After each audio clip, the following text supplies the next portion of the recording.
that to me is what I think about, like when I think of white privilege. I think there's a whole lot of white people out there right now pretty disappointed in that. My name is Waka from Ethiopia. I've been living in the Metro Detroit area the last about 10 years. For Dwan, what exactly is white privilege? I'll try to define it by giving examples. That's probably easier for me than my mind works. And I would say, I believe that white privilege is a thing. I don't use the term that much when I'm having discussion because it's one of those terms it's a very important term to me. But sometimes it's used as a stick, like for like hitting somebody, and not like for something to advance the conversation. But I think it's a real term. It's a real thing all the same.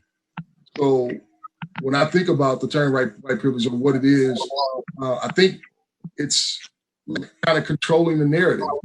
I think it's being able to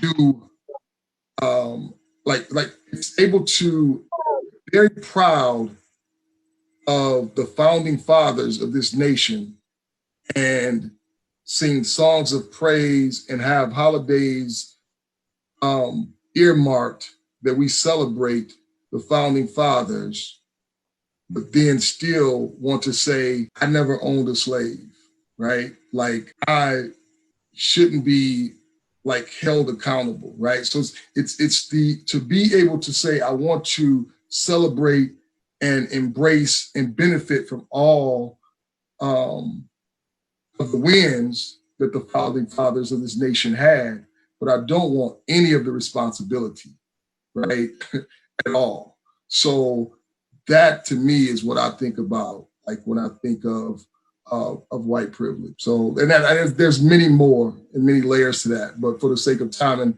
to try to summarize it as best I can in this moment, that's what I would share. And I think we need a whole episode devoted to that. And because I think there's a whole lot of white people out there right now pretty disappointed in that.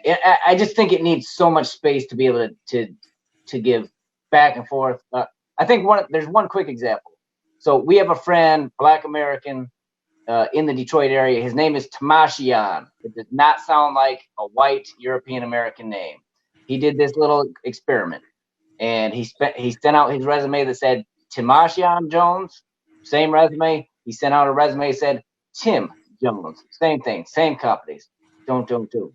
Tim got a whole lot more callbacks than Timashian did. There's a ton to unpack here, and I think I think this is another failure. Honestly, I think white people need to start to get in and to kind of understand the psyche of other white people. Like if you just accept this.